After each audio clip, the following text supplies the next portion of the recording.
देखो पिछले क्लास में कुछ बातें हुई थी, हम लोग टर्क से लेके बात कर रहे थे, टर्क से रिलेटेड सारी बातें हो रही थी। रिकैप कर दें पिछली वाली क्लास को थोड़ा। यहाँ पे बहुत अच्छा क्वेश्चन छिपा के रखे हैं। देखो जब भी यूनिफॉर्म इलेक्ट्रिक फील्ड में आप, ये हमारे पास एक इलेक्ट्रिक फील्ड थी, इस इलेक्ट्रिक फील्ड में अगर आप डायपोल को किसी एंगल पे रखते हैं, तब अगर आपने डायपोल को किसी एंगल पे रखा, डायपोल को मतलब डायपोल मोमेंट, डायपोल मोमेंट का डायरेक्शन कहां से कहां होता है, नेगेटिव चार्ज से पॉजिटिव चार्ज की तरफ। अगर डायपोल मोमेंट इलेक्ट्रिक फील्ड से कुछ एंगल पे हो, तो हमने ये देखा था कि फील्ड अगर यूनिफॉर्म है, यूनिफॉर्म इलेक्ट्रिक फील्ड हो, यूनिफॉर्म इलेक्ट्रिक फील्ड का क्या मतलब होता है, फील्ड का स्ट्रेंथ हर जगह और डायरेक्शन सेम होगा। यहाँ पे फील्ड का वैल्यू जितना और डायरेक्शन जितना, उतना ही फील्ड का डायरेक्शन और वैल्यू इधर भी उतना ही होगा।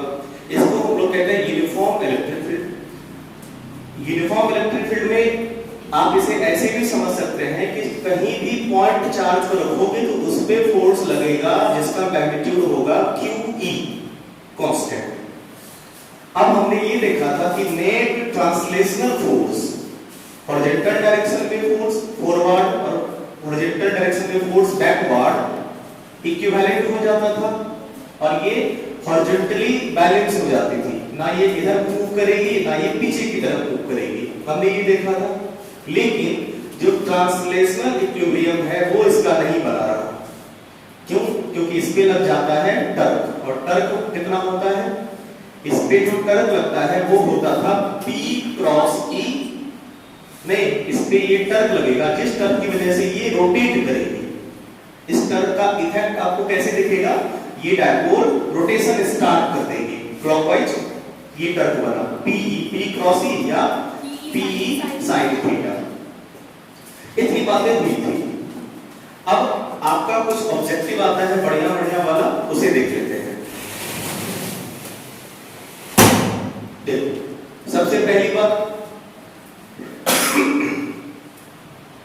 अगर वेक्टरली इसे रिप्रेजेंट करना हो तो P क्रॉस E लिखेंगे, मतलब ये क्रॉस साइन थीटा के टर्म में एक्सप्रेस किया जाएगा। अब आप बताओ, मान लो हमने क्या किया, ये इलेक्ट्रिक फील्ड है इधर, और हमने डायपोल को इसके परपेंडिकुलर एडजस्ट किया है इलेक्ट्रिक फील्ड के, जैसे ये नेगेटिव चार्ज और ये पॉजिटिव चार्ज, ये अगर हमने परपेंडिकुलर रख दिया हो तो क्या होगा, फोर्स अभी भी जीरो ही होगा, क्योंकि इस तरफ फोर्स लगेगा QE, इस तरफ लगेगा QE, तो फोर्स जीरो होगा, लेकिन टर्क जीरो नहीं होगा, क्योंकि कपल बनेगा, टर्क जीरो नहीं होगा। लाइन ऑफ फोर्स इसका इधर इसका इधर, तो कपल फॉर्म हुआ, टर्क जीरो नहीं हुआ। इनकी बातें हो चुकी थी, एंगल को लेके बातें करनी है, मतलब P और E के बीच का एंगल अगर 90 डिग्री हो, और आपको पता है कि sin 90 होता है +1, sin 90 1 होता है +1 होता है, तो क्या होगा PE sin 90, तो P into E जो sin 90 हो जाएगा 1। इस वक्त आपको टर्क मिलेगा PE, या अगर आप थीटा का वैल्यू 270 लिखें, 270 का वैल्यू होता है sin 270 का वैल्यू -1 होता है। अगर आप यहां पे इसे पुट करिएगा तो इसका वैल्यू होगा -PE। अब क्योंकि ये टर्क है, ध्यान देना, और टर्क वेक्टर क्वांटिटी है, तो -PE का मतलब कम नहीं होना हुआ। यही अगर पोटेंशियल एनर्जी होती, जैसे आपको पूछा जाता एक सिस्टम की पोटेंशियल एनर्जी 0 है और एक सिस्टम की पोटेंशियल एनर्जी -10 है, ठीक, एक सिस्टम की पोटेंशियल एनर्जी 0 और एक का -10 है, किसकी पोटेंशियल एनर्जी ज्यादा होगी, 0 वाली, क्योंकि पोटेंशियल एनर्जी नेगेटिव का मतलब कम होता है। लेकिन वेक्टर चीज है, अगर -10 हुआ या +10 हुआ, दोनों का मैग्नीट्यूड सेम, ये डायरेक्शन वाला मामला होता है। आई बात समझ में? तो हम ये कह सकते हैं कि हमें जो मैक्सिमम टर्क इलेक्ट्रिक फील्ड में डायपोल पे कब लगेगा, आप इमेजिन करो कि आपने ऐसे रखा इलेक्ट्रिक फील्ड में, तो ये ऐसे फोर्स लगा है कुछ एंगल पे, अगर आप डायपोल को ऐसे रखोगे तो फोर्स का मैग्नीट्यूड नहीं लगता है कि ज्यादा फोर्स के साथ ये इसे करेगा, मतलब टर्क ज्यादा होगा, सेंस ऑफ रोटेशन का अमाउंट ज्यादा होगा। क्लियर? तो मैक्सिमम टर्क इलेक्ट्रिक फील्ड में डायपोल पे तब लगता है जब या तो एंगल P और E के बीच 90 हो या तो 270 हो। समझ पाए? इस तरह से आप इसे समझ सकते हैं। क्लियर है? माइनस PE, तो हम लोग मैग्नीट्यूड की बात करेंगे, डायपोल टर्क के मैग्नीट्यूड की बात कर रहे हैं, तो मैग्नीट्यूड मैक्सिमम कितना होगा? PE। क्लियर? सिचुएशन कौन सा है? या तो आप 90 पे रखो या तो 270, क्योंकि दोनों पे एडजस्टमेंट सेम ही होगा। 90 पे ये वाला एडजस्टमेंट और 270 पे ये वाला एडजस्टमेंट, दोनों का पोजीशन सेम ही होगा, कोई दिक्कत नहीं। चलो अब अगर आपने मान लो दोनों के बीच का एंगल 0 डिग्री रख दिया। 0 डिग्री का क्या मतलब होता है? 0 डिग्री का मतलब होता है दो vector acting along same direction. मतलब एक इलेक्ट्रिक फील्ड इस तरफ है, तो हमने ऐसे डायपोल बनाए जिनका डायरेक्शन भी डायपोल मोमेंट का इसी तरफ हो। तो तब पॉसिबल होगा जब आप नेगेटिव चार्ज को यहाँ, पॉजिटिव चार्ज को इसके अलावा रखेंगे। तो बताइए डायपोल मोमेंट का डायरेक्शन भी इलेक्ट्रिक फील्ड के अलावा हो गया, एंगल के बीच का 0।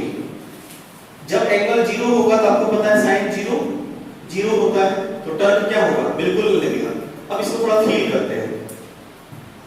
ये बात समझ पाए? इसको थोड़ा समझ लेते हैं अच्छे से।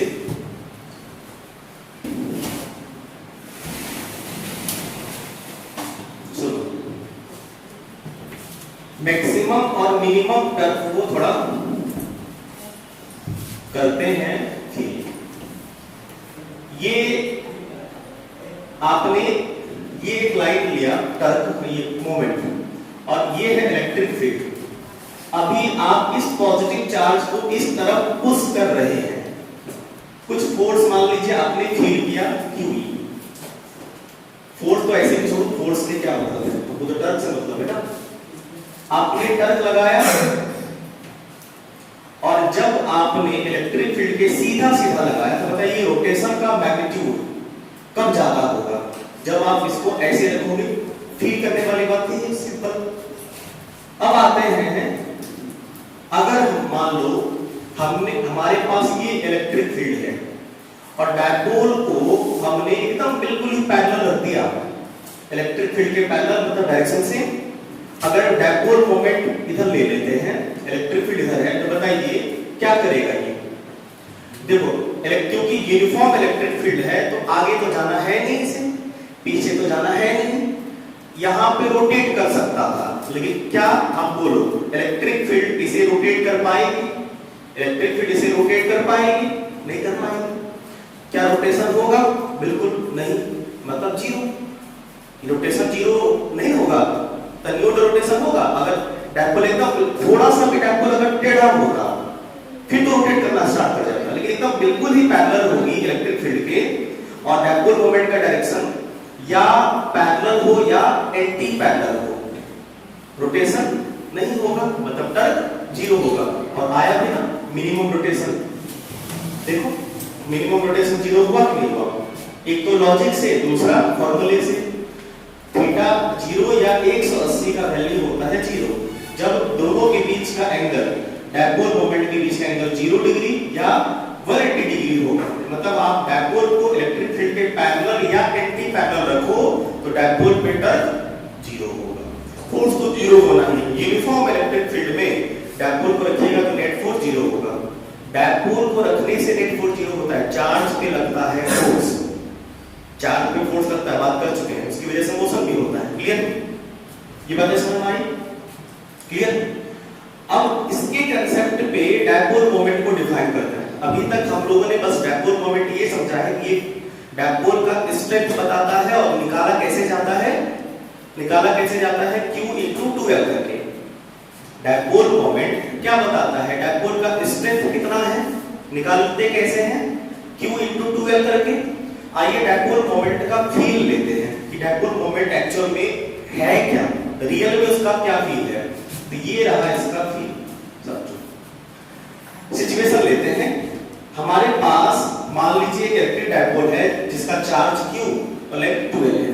हमने इलेक्ट्रिक फील्ड में उसको परपेंडिकुलर रख दिया, इलेक्ट्रिक फील्ड के परपेंडिकुलर डायपोल मोमेंट को रखा। ये रहा इलेक्ट्रिक फील्ड और यहां पे मान लीजिए नेगेटिव चार्ज और यहां पे पॉजिटिव चार्ज, तो ये रहा डायपोल मोमेंट रख दिया। आप बताइए इस वक्त इस पे टर्क मैक्सिमम लग रहा होगा, इस वक्त इस पे टर्क मैक्सिमम लग रहा होगा, ये बात तो क्लियर है। हम लोग ये करते हैं यूनिट इलेक्ट्रिक फील्ड प्रोवाइड करते हैं। इस सिचुएशन को कितना इलेक्ट्रिक फील्ड 1 न्यूटन पर कूलम, कितना फील्ड प्रोवाइड किया हमने 1 न्यूटन पर कूलम। तब कुछ ना कुछ टर्क लगेगा, तब कुछ ना कुछ टर्क लगेगा ना, तब जो स्ट्रेंथ होगा वो टर्क वाला वही होता है डायपोल मोमेंट। देखो जब हमने क्या किया इलेक्ट्रिक फील्ड यूनिट न्यूटन पर कूलम लिया, 1 न्यूटन पर कूलम के स्ट्रेंथ के इलेक्ट्रिक फील्ड में हमने एक डायपोल को रख दिया, उस वक्त जो उस पे टर्क लगता है मैक्सिमम, उस वक्त जो उस पे टर्क लगता है मैक्सिमम वही होता है डायपोल मोमेंट, वही होता है डायपोल मोमेंट। देखो जब आप ये फॉर्मूला रखोगे तो क्या करोगे, टर्क बराबर PE sin theta sin 90 1 P into E, E का वैल्यू 1, टाउ बराबर P हुआ। तो डायपोल मोमेंट और कुछ नहीं उतना टर्क का वैल्यू होता है जब यूनिट इलेक्ट्रिक फील्ड में मैक्सिमम टर्क महसूस करता है कौन, डायपोल, उसी को कहते हैं डायपोल मोमेंट। ये वैल्यू डायपोल मोमेंट कहलाएगा आपका। क्लियर है? आई बात समझ में? It is defined as the torque acting on a dipole placed perpendicular to a uniform electric field of unit strength। एक यूनिट स्ट्रेंथ के इलेक्ट्रिक फील्ड में जब हम लोग डायपोल को रखेंगे तब जो उस पे जितना टर्क लगेगा उसी को कहा जाता है डायपोल मोमेंट। क्लियर? आई बात समझ में? ये रहा इसका सिचुएशन। आइए बात करें, अगर मान लो आपसे ये पूछ दिया जाए कि बताइए हमें हमारे पास फील्ड है, ठीक है, उस फील्ड में मैक्सिमम टर्क जितना लग सकता है लगेगा, कितना लग सकता है P। हम चाहते हैं कि मैक्सिमम टर्क हम पे नहीं लगे, तो ऐसे तो डायपोल को नहीं रखोगे, अगर आपने ऐसे रखा तो आप पे मैक्सिमम टर्क लगेगा। हम चाहते हैं हम पे मैक्सिमम टर्क नहीं लगे, कितना, जितना मैक्सिमम लग सकता था उससे आधा लगे, तो कहां रखेंगे? सेंस कहता है 45, कैलकुलेट कर लीजिए 45 नहीं आएगा, अगर ऐसा रहता तो कुछ नहीं बनता। अब हमें क्या कहा गया, हमें बताइए कि इलेक्ट्रिक फील्ड से हम अपना एंगल कितना रखें, इलेक्ट्रिक फील्ड से नहीं, इलेक्ट्रिक फील्ड से हम अपना ओरिएंटेशन 90 तो रख नहीं सकते क्योंकि मैक्सिमम टर्क लग जाएगा। हम चाहते हैं हम पे टर्क लगे हाफ, जितना मैक्सिमम लग सकता था उससे आधा, तो कुछ एंगल पे हमें रखना पड़ेगा डायपोल को। कितने एंगल पे मान लीजिए नहीं पता, कैलकुलेट करते हैं। आइए हम चाहते हैं क्या, हम चाहते हैं कि हम पे जो टर्क लगे वो मैक्सिमम टर्क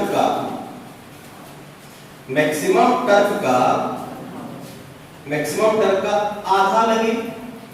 बताइए हमारे ओरिएंटेशन कितने होंगे इलेक्ट्रिक फील्ड के साथ, पता नहीं, मतलब PE sin थीटा, हम थीटा ओरिएंटेशन रखना चाहते हैं बस, और मैक्सिमम टर्क हो कितना सकता है PE by 2, PE गया काम से, और sin थीटा बराबर 1/2 means theta equal to 30 degree, यानी अब की बार हमारा ओरिएंटेशन कितना होना चाहिए 30 डिग्री। तो जब 30 इलेक्ट्रिक फील्ड और डायपोल के बीच का एंगल 30 डिग्री होता है उस वक्त टर्क मैक्सिमम का हाफ लगता है। ऑब्जेक्टिव आ गया है, जैसे आपको बोला कि मैक्सिमम टर्क का SI यूनिट क्या होगा, न्यूटन इंटू मीटर। जैसे हमसे कहा गया कि भाई हमने एक यूनिफॉर्म इलेक्ट्रिक फील्ड देखा, इतना वैल्यू कुछ था, हम पे टर्क लग रहा था 100 न्यूटन। बात बोलिए हम पे किस एंगल पे टर्क लगेगा 50, हम पे किस एंगल पे टर्क लगेगा 50 न्यूटन मीटर, कितना 30 डिग्री। इस तरह से न्यूमेरिकल आपके बोर्ड में आ सकते हैं। है वो सेंटीमीटर में है, कूलम इनटू मीटर है। आप ये भूल चुके हैं कि डायपोल मोमेंट का यूनिट क्या होता है, कूलम इनटू मीटर होता है। 10⁻⁹ कूलम मीटर है। हाँ, डायपोल मोमेंट ये कूलम इनटू मीटर है बाबू। डायपोल मोमेंट का ऐसा यूनिट होता है कूलम इनटू मीटर, पता है ना, Q2L। ये बातें क्लियर हो गई? आइए वो वाला सवाल कर लें। आइए क्वेश्चन करते हैं। देखो एक साधारण सा सवाल है, बेसिक सा एकदम से, कि हमारे पास एक डायपोल मोमेंट है। डायपोल मोमेंट मतलब P, जिसका वैल्यू है 4 × 10⁻⁻9 कूलम इनटू मीटर, ठीक है, is aligned at 30 degree. The direction of uniform electric field कितना? तो सीधी सी बात है, इलेक्ट्रिक फील्ड हमारे पास कैसा है, यूनिफॉर्म नेचर का, कितना 5 × 10⁻⁴ न्यूटन पर कूलम। कितना अलाइनमेंट है, 30 डिग्री। बताइए टर्क कितना होगा? वैसे आपको पता है टर्क 4 गुना 5 का आधा होना चाहिए। अलाइनमेंट देखो 30 डिग्री है, नहीं या सीधा P sin थीटा, तो ये कोई दिक्कत नहीं है। तो मैं टर्क कितना हो जाएगा, PE sin theta, PE sin 30 degree. P का वैल्यू 4 × 10⁻⁻9, E का वैल्यू 5 × 10⁴ और sin 30 का वैल्यू होता है 1/2। ये हो जाएगा कुल मिला के कितना, 2 से 2 खत्म, 5 गुना 10 में से 5, यानी 10⁻⁴ न्यूटन इनटू मीटर। क्लियर?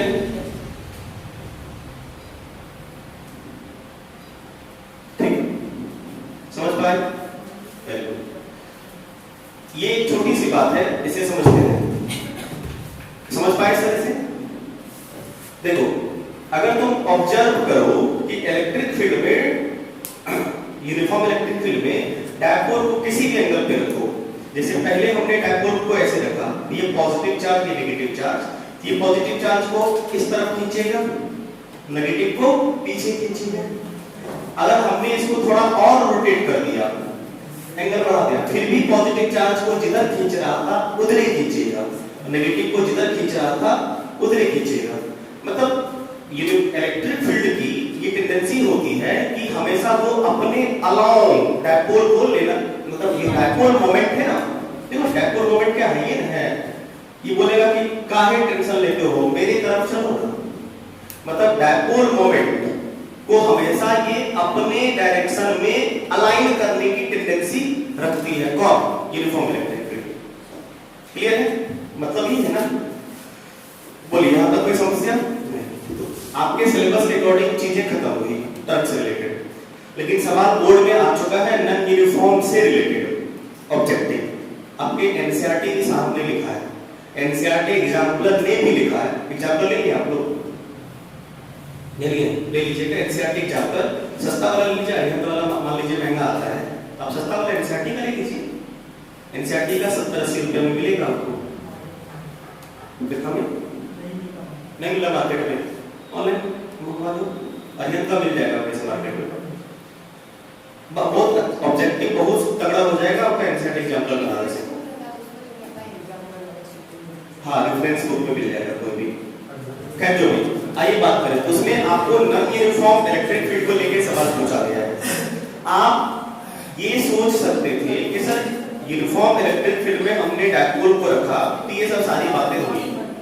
क्या हो अगर फील्ड नॉन यूनिफॉर्म हो, तो सर क्या ऐसा ही सिस्टम सब कुछ चलेगा या कुछ चीजें बदलेंगी? तो क्या बदलेंगी और कैसे बदलेंगी देखना चाहेंगे? आइए देखते हैं। इसे करेंगे हम साफ। SAFF गलत हो गया, SAAF THIA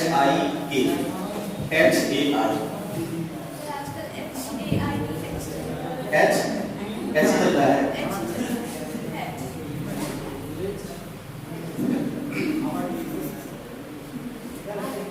आइए अब हम लोग करने वाले हैं, जब तर्क को नॉन यूनिफॉर्म इलेक्ट्रिक फील्ड में रखेंगे, सॉरी डायपोल को। आइए ध्यान दीजिए बोर्ड में, बहुत सुंदर सुंदर बातें समझिएगा। अगर नहीं समझेंगे तो पिछला वाला जो सरप्राइज क्वेश्चन है नहीं बनेगा। वो क्वेश्चन कैश प्राइज वाला है, कैश प्राइज वाला है, इसलिए भी सब छिपा के रखे। इसे समझोगे तो सबको मिलेगा, मतलब ऐसा शब्द नहीं मिलेगा आपसे, सबका जिसका पहले आएगा, सबका बनेगा, आंसर पहले जो देगा उसको मिलेगा। कैश प्राइस 10 रुपया का। अब ध्यान दो बोर्ड पे ना, पहले बता दिए इलेक्ट्रिक डायपोल, पिछला वाला कैश प्राइस मिला था वैष्णवी को, पिछला वाला क्वेश्चन पर किया था electric dipole in non uniform electric field. देखो ज्यादा तो हम नहीं बता देंगे यहाँ पे नॉन यूनिफॉर्म इलेक्ट्रिक फील्ड के बारे में, हाँ, लेकिन नॉन यूनिफॉर्म इलेक्ट्रिक फील्ड होता क्या है ये तो बता ही सकते हैं ना। देखो नॉन यूनिफॉर्म इलेक्ट्रिक फील्ड का मतलब होता है तीन बातें। आपको इलेक्ट्रिक फील्ड लाइंस याद है, हमने आपको तीन तरीके बताए थे नॉन यूनिफॉर्म इलेक्ट्रिक फील्ड को पहचानने का। क्या एक होता है या तो डायरेक्शन बदल, इसमें क्या है कि मैग्नीट्यूड पैरेलल है सारे, लेकिन सारे लोगों का डायरेक्शन अलग है, नॉन यूनिफॉर्म हुआ। मैग्नीट्यूड सेम डायरेक्शन डिफरेंट, इसीलिए नॉन यूनिफॉर्म हुआ। दूसरा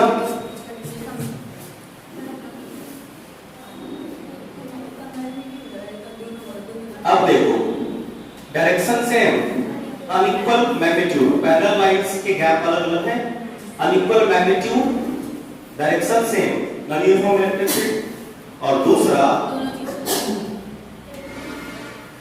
यहां पे मैग्नीट्यूड भी अनइक्वल और डायरेक्शन भी अनइक्वल। इस वजह से ये तीन इंपॉर्टेंट बातें होंगी।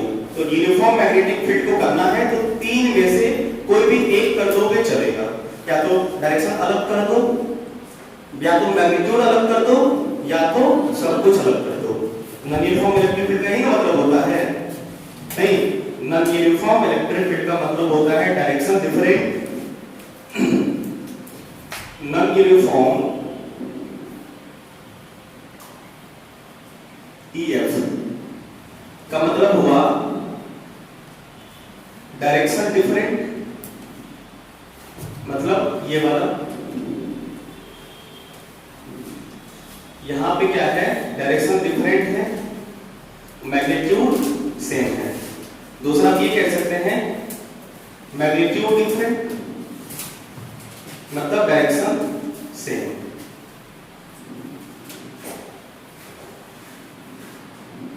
है ना, इस तरह का। और तीसरा मैग्नीट्यूड प्लस डायरेक्शन दोनों डिफरेंट, मैग्नीट्यूड प्लस डायरेक्शन दोनों डिफरेंट। और भी बहुत सारे ड्राइंग बनेंगे इसके समझने के लिए ये था। इसको हम लोग कहते हैं नॉन यूनिफॉर्म इलेक्ट्रिक फील्ड। छाप लिए? ठीक है, मिटा देते हैं। इसमें क्या छापना, तीन बार तो कट्टो कट्टो करना है, एक बार सीधा सीधा कट्टो कट्टो, एक बार गोल गोल, एक बार टेढ़ा, बस। चलिए, नॉन यूनिफॉर्म इलेक्ट्रिक फील्ड का मैटर क्लियर हो गया है? ठीक है, मुद्दे की बात करें। चलिए, या ये इलेक्ट्रिक फील्ड है, और एक तो ये रिप्रेजेंटेशन से आप समझ जाएंगे, दूसरा कह देंगे तो नहीं मानोगे कि ये मान लो बढ़ रहा है, इलेक्ट्रिक फील्ड बढ़ रहा है, या देखो बढ़ रहा है डिस्टेंस के बढ़ने से, इसको रिप्रेजेंट करने का अपना तरीका है। मान लीजिए E जो है E naught x I cap है, इसका क्या मतलब हुआ, x बराबर 1 पे electric field E naught, x बराबर 2 पे 2 E नट बढ़ रहा है, या हम कह देंगे घट रहा है, x बाय x स्क्वायर, या कुछ टाइम्स ऐसे दे देंगे मतलब घट रहा है, या बोल दिए कि यहाँ पे है ज्यादा, यहाँ पे है कम, यहाँ पे है ज्यादा, मतलब कम से ज्यादा हो रहा है, फिर भी वेरिएबल है, मान लोगे ना? ठीक है।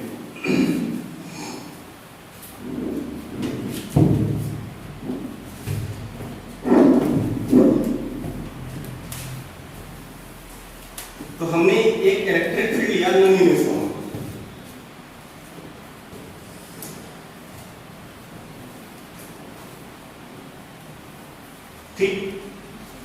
और हम ये कह रहे हैं कि हमने यहां पे लिया है वीक, कमजोर है, और इधर स्ट्रॉन्ग है, मतलब बढ़ रहा है स्ट्रेंथ। कोई दिक्कत नहीं, या EXI कर देते कुछ भी, और हमने किसी भी एंगल पे डायपोल को रख दिया, एंगल थीटा। अब ये बताइए, अगर फील्ड E है, मतलब चेंजिंग फील्ड है, इस पॉइंट पे इलेक्ट्रिक फील्ड का वैल्यू और इस पॉइंट पे इलेक्ट्रिक फील्ड का वैल्यू सेम होगा। अगर यहां पे फोर्स होगा QE, Q तो सेम, प्लस Q है, माइनस Q है, लेकिन बताइए, और यहां पे जो फोर्स लगेगा, ध्यान से समझिएगा प्लीज, F बराबर QE सेम होगा। क्यों बदलेगा? क्योंकि यहां पे फील्ड है, मान लो अगर E2 तो यहां पे फील्ड E1, फील्ड अलग अलग है, फोर्स भी अलग अलग होगा। क्या हुआ है? नेट फोर्स 0 नहीं हुआ। टर्क का तो मान लो P sin थीटा जाने, P sin थीटा निकाल सकते हैं, इसमें क्या है? हम लोग टर्क हो भी सकता है, नहीं भी हो सकता है। नेट फोर्स 0 हो भी सकता है, मान लो फील्ड एडजस्टमेंट ऐसा हो जाए, नहीं तो नेट फोर्स 0 हो भी सकता है, नहीं ऐसे तो नियम के हिसाब से नेट फोर्स 0 नहीं होगा, लेकिन आप ना मे वाला ऑप्शन टिक किया करिए, क्योंकि फिजिक्स है, कुछ भी हो सकता है, कुछ भी होता है, तो लॉजिक के साथ। तो अगर हम आपको दो ऑप्शन देते कि फोर्स मे 0 और may not 0, force must be 0, कौन सा टिक करोगे? मस्ट वाला रिक्स है, मत करना। अब आप ये बताइए, क्योंकि यहां पे फील्ड अलग है, तो नेट फोर्स अगर हम निकालना चाहें इस टोटल फील्ड, तो क्या होगा? F2 माइनस F1, तो ये होगा QE2 माइनस QE1, मतलब QE2 माइनस E1, यही डिसाइड करेगा नेट फोर्स, मतलब नेट फोर्स में और मे नॉट बी 0। यही सवाल आता है बोर्ड में, पूछा था यूनिफॉर्म इलेक्ट्रिक फील्ड में डायपोल को रखने से क्या होगा। आपको ये स्टेटमेंट में भी आ सकता है, स्टेटमेंट में पूरा एक्सप्लेन करेंगे कहानी को अपने शब्दों में, डायग्राम वगैरह से दिखा देंगे। टर्क की बात कर लें, देखो अब नेट टर्क कौन प्रोड्यूस करेगा? Torque due to F1, torque due to F1 और टर्क ड्यू टू F2, दोनों लोग टर्क प्रोड्यूस करेंगे ना। हाँ, टर्क का सेम सेम है, डायरेक्शन सेम है, तो एड अप हो जाएगा। सेम सेम है ना, क्लॉकवाइज क्लॉकवाइज सेम सेम है, तो ये हो जाएगा। ये टर्क कैसा बनाएगा? QE1 sin, sorry P sin theta, तो इसका P तो सेम रहेगा, P सेम रहेगा, डायपोल मोमेंट सेम रहा। डायपोल मोमेंट तो Q और 2L पे डिपेंड करता है ना, Q बदला ना 2L बदला, तो डायपोल मोमेंट क्यों बदलेगा? PE1 sin theta plus PE2 sin theta. आप P sin थीटा कॉमन ले सकते हैं, P sin थीटा आपने कॉमन लिया तो E1 प्लस E2, चाहो तो आप इसे लिख सकते हो Q2L वगैरह सब, देखो Q2L लिख सकते हैं ना, पहले तो क्या फर्क पड़ता है, छोड़ो। अब ये E1 E प्लस E2 पे डिपेंड, देखो फील्ड के पावर पे या फील्ड के इस पे डिपेंड करेगा, डायरेक्शन डायरेक्शन पे। तो टर्क 0 हो भी सकता है, नहीं भी हो सकता है। फोर्स टर्क की बात तो करनी है, टर्क 0 और 0 नहीं भी हो सकता, क्योंकि यूनिफॉर्म इलेक्ट्रिक फील्ड में भी टर्क 0 होता है, यूनिफॉर्म इलेक्ट्रिक फील्ड में भी टर्क 0 होता था, आपने देखा है। तो टर्क 0 हो भी सकता है, यूनिफॉर्म और यूनिफॉर्म दोनों में, नहीं भी हो सकता है। मेनली बात आपको किसमें करनी थी? फोर्स में। तो अगर यूनिफॉर्म इलेक्ट्रिक फील्ड हो तो force must be 0, net force must be 0, और नॉन यूनिफॉर्म इलेक्ट्रिक फील्ड होगा तो फोर्स मे और मे नॉट बी 0। तो प्यारे बच्चों, इस कहानी से क्या सीख मिलती है? मोरल ऑफ द स्टोरी, इस कहानी से क्या सीख मिलती है कि पहली बात कि नेट फोर्स में और मे नॉट 0, और दूसरी बात नेट टर्क तो पता ही है, नेट टर्क में और मे नॉट 0। समझ पाए? क्लियर? अगर मान लो हम तुमसे ये पूछते कि यहाँ पे स्ट्रॉन्गर फील्ड है, यहाँ पे वीकर फील्ड है, बताइए इसमें मोशन कैसा होगा, इसका मोशन कैसा होगा? बोलो बोलो, सोचो सोचो सोचो। ट्रांसलेशनल में दोनों मोशन होगा। मान लेते हैं कि टर्क जीरो नहीं है, तो ये जो टर्क है, ये टर्क है आगे जाएगा कि पीछे? क्यों?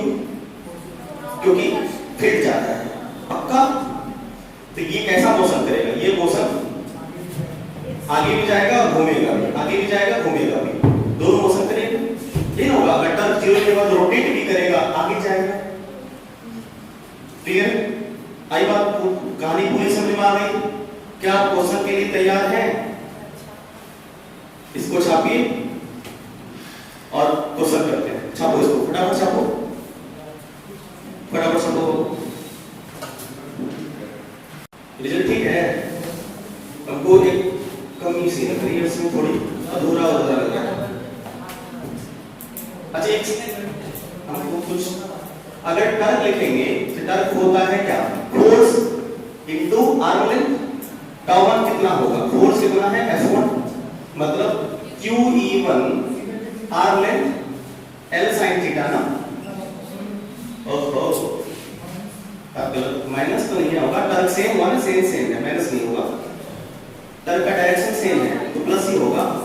QE L sin theta force into arm length plus QE2 L sin theta. वहां पे 2QL sin थीटा आता था, इसीलिए SP लिखाता था। आर्म लेंथ ये L sin theta, L sin theta. हाँ, पाइवोटेड पॉइंट से ही तो L लेते हैं। आर्म लेंथ ये वैल्यू L sin थीटा है ना सर, ये वैल्यू L sin थीटा है ना। क्या मिस किया? 2 नहीं अब की बार होगा, क्योंकि ये सेम रहता था तब ना, वहां पे 2 आता था, एक्स्ट्रा 2 आ गया। देखो यहाँ। अच्छा हाँ, तो कोई बात नहीं, QL sin थीटा तो कॉमन आएगा ना, तो ध्यान रखा करिए बाबू। E1 प्लस E2 ये आएगा रिजल्ट। अच्छा P के कम लिखना है, 2 आपके पास नहीं है, लिख लीजिए, डिवाइड मल्टीप्लाई कर लीजिए, कोई दिक्कत नहीं। 2QL/2 sin थीटा, 2 से दे दिए, 2 से मल्टीप्लाई डिवाइड कर दिए। अब फाइनली रिजल्ट आएगा आपका 2QL को लिखते हैं P/2 आएगा, sorry P/2 sin theta E1 plus E2। इसको करेक्ट कर लीजिएगा, या आपने जो रिजल्ट लिखा था उसमें बाय 2 कर दीजिए, बस आपने जो रिजल्ट लिखा था उसमें बाय 2 कर दीजिएगा। कर दिए?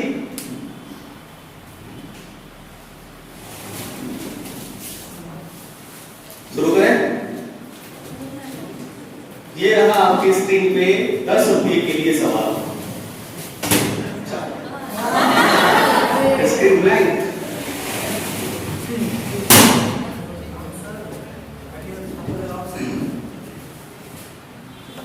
सवाल पढ़िए। ऑप्शन है 5, वैसे जनरली 1 2 3 4 5, इसमें 4 ही था, 2 हम अपने मन से जोड़े, और ऑप्शन में भी 1-2 मॉडिफिकेशन हम अपने तरीके से किया है ताकि कंफ्यूजन और हो।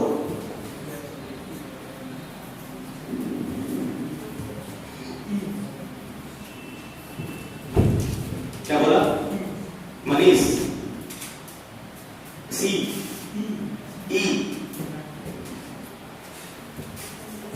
जिसको बोलना सब बोल दो, पहला वाला जिसका सही होगा उसको मिलेगा, सबको बोलने का मौका मिलेगा, और करेक्ट कोई नहीं कर सकते, जो बोलोगे वही होगा। कैश प्राइस है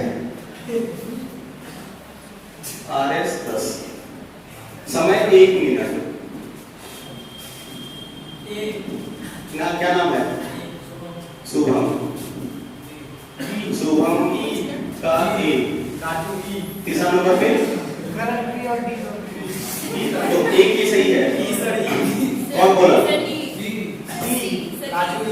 राजू। क्या उसको बोला? करण का डी। क्या नाम है? परिधि F। और कोई?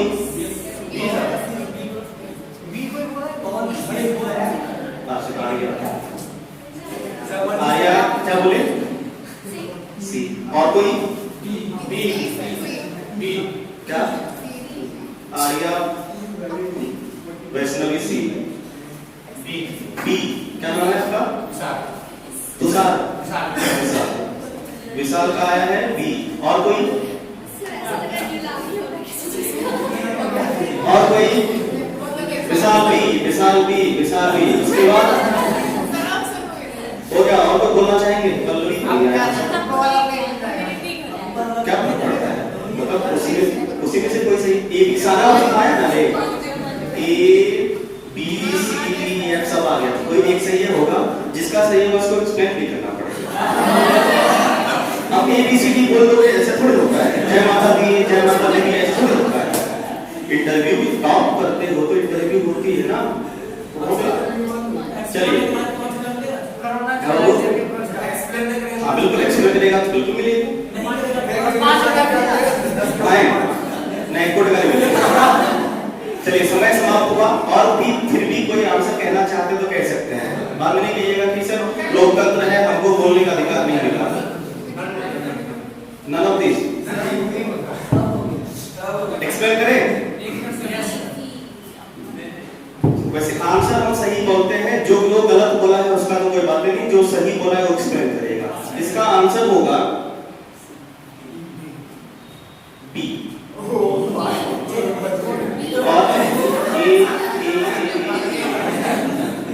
विशाल एक्सप्लेन करिए। सुना ध्यान से।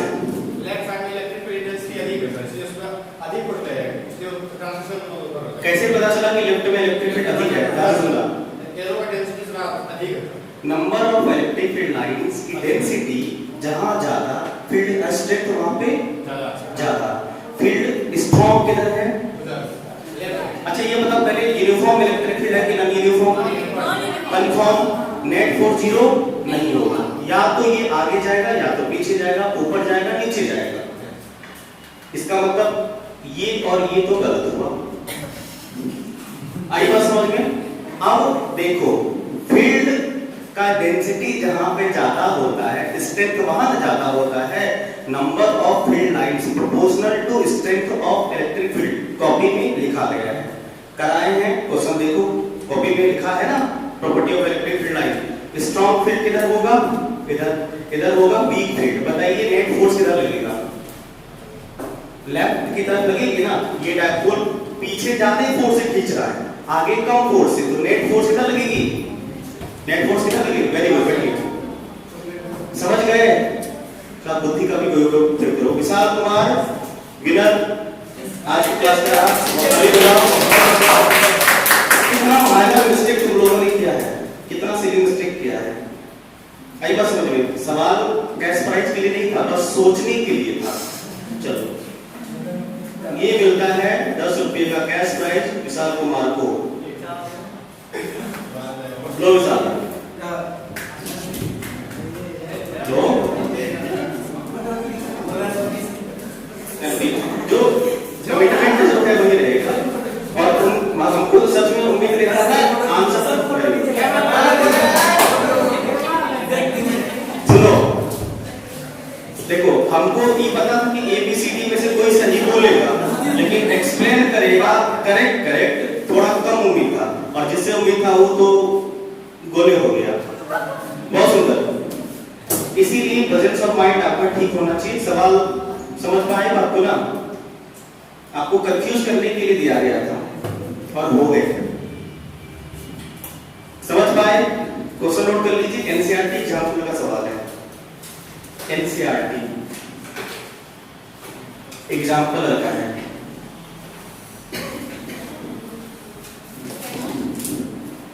मतलब आपके बोर्ड का है, आपके लेवल का है। समझ पाए बाबू? क्लियर है? तो आज की सभा करें यही समाप्त इस टॉपिक के साथ। मिलते हैं कल हम लोग। इस फिर भी हम बता रहे हैं कि इस क्लास का जो PDF लिंक होगा इस वीडियो के नीचे मिलेगा आपको, इस क्लास का। ठीक है, वहां से जाके आप नोट डाउनलोड कर लीजिएगा। समझ गए ना? धन्यवाद।